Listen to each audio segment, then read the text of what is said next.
Assalamualaikum, selamat pagi anak-anak. Bagaimana kabarnya hari ini? Semoga kalian tetap semangat mengikuti pembelajaran kali ini ya. Kali ini kita akan membahas materi interaksi sosial. Setelah kegiatan pembelajaran hari ini, diharapkan kalian dapat menjelaskan pengertian interaksi sosial. Yang kedua, menjelaskan syarat-syarat interaksi sosial. Dan yang ketiga, menjelaskan bentuk-bentuk interaksi sosial asosiatif dan disosiatif. Manusia tidak bisa melepaskan diri dari kehidupan masyarakat, karena pada hakikatnya manusia adalah makhluk sosial. Sebagai makhluk sosial, dalam kehidupannya manusia mempunyai kebutuhan, baik kebutuhan material maupun spiritual. Untuk memenuhi semua kebutuhan hidupnya itu, manusia membutuhkan bantuan orang lain. Sehingga manusia harus berinteraksi dengan sesama anggota masyarakat. Apakah sebenarnya interaksi sosial itu? Mari anak-anak kita ikuti dalam kegiatan pembelajaran hari ini. Interaksi sosial adalah hubungan timbal balik antar manusia untuk memenuhi kebutuhan hidupnya.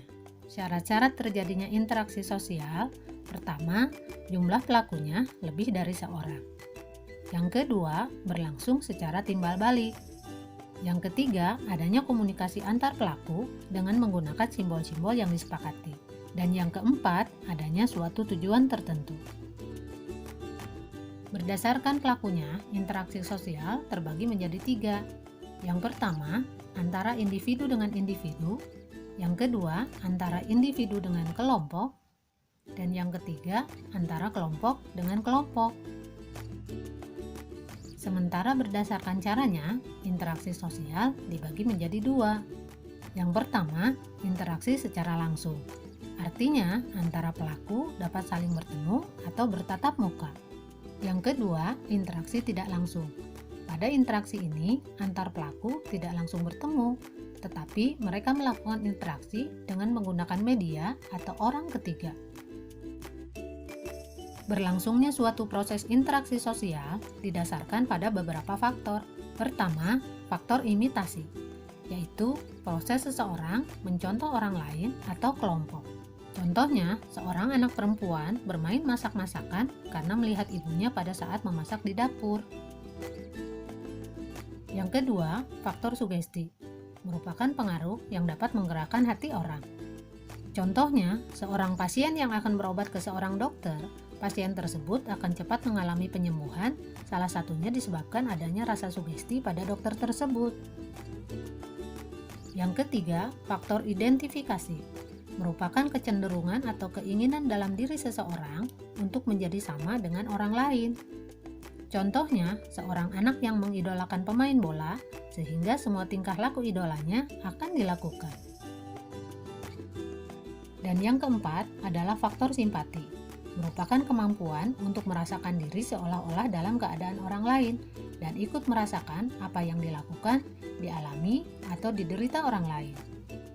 Contohnya, pada saat ada tetangga kita yang tertimpa musibah, maka kita ikut merasakan kesedihannya dan berusaha membantunya.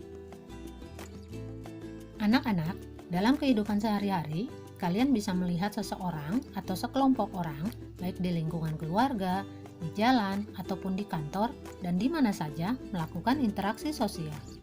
Mereka berinteraksi sosial dalam bentuk yang beraneka ragam. Apa saja bentuk-bentuk interaksi sosial? Mari kita lanjutkan pembahasan materi ini. Bentuk interaksi sosial, pertama, proses yang asosiatif. Kedua, proses yang disosiatif.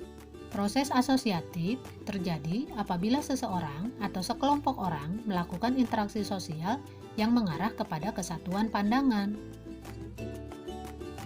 Proses ini terdiri atas 3 bentuk, yaitu kerjasama, akomodasi, dan asimilasi. Kerjasama merupakan usaha bersama antara orang perorangan atau kelompok manusia untuk mencapai satu atau beberapa tujuan bersama. Contohnya, penduduk bergotong royong membersihkan jalan di lingkungan rumahnya. Yang kedua, akomodasi, merupakan usaha manusia untuk meredakan suatu pertentangan, yaitu usaha untuk mencapai kestabilan. Contoh akomodasi adalah toleransi kehidupan beragama. Yang ketiga, asimilasi merupakan cara-cara bersikap dan bertingkah laku dalam menghadapi perbedaan untuk mencapai kesatuan dalam pikiran dan tindakan. Proses asimilasi dapat dengan mudah terjadi melalui beberapa cara, antara lain dengan sikap toleransi, sikap saling menghargai orang lain dan kebudayaannya, persamaan dalam unsur-unsur kebudayaan, serta perkawinan campuran. Dalam hal makanan, contoh asimilasi, misalnya bakso, makanan yang dibawa oleh orang Tiongkok, kemudian lama-kelamaan diakui sebagai makanan orang Indonesia yang dibuat dari daging sapi, ayam, dan sebagainya. Proses-proses yang disosiatif terjadi apabila seseorang atau sekelompok orang melakukan interaksi sosial yang mengarah pada konflik dan merenggangkan solidaritas kelompok. Proses ini terdiri atas 3 bentuk, yaitu kompetisi, kontravensi, dan pertentangan. Yang pertama, kompetisi atau persaingan. Kompetisi adalah suatu proses individu atau kelompok yang bersaing untuk mencari keuntungan melalui bidang-bidang kehidupan tertentu. Contohnya, untuk mendapat gelar juara, kesuksesan, sebuah piala dan hadiah, seseorang harus bersaing satu dengan yang lainnya. Yang kedua, kontravensi, yaitu sikap mental yang tersembunyi terhadap orang lain atau terhadap unsur-unsur kebudayaan suatu golongan tertentu. Kontravensi ditandai oleh gejala-gejala kebencian atau perasaan tidak suka yang disembunyikan terhadap kepribadian seseorang. Contoh kontravensi bisa dijumpai di dunia politik.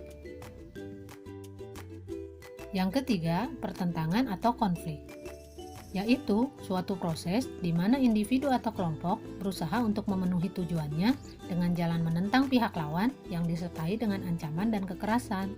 Pertentangan atau konflik disebabkan antara lain karena perbedaan antara individu dengan individu, perbedaan kebudayaan, perbedaan kepentingan, dan perubahan sosial. Nah, anak-anak, bagaimana? Sudah paham kan tentang interaksi sosial? Sampai di sini dulu pembahasan materi kita kali ini. Selamat bertemu lagi pada pembahasan materi selanjutnya. Wassalamualaikum warahmatullahi wabarakatuh.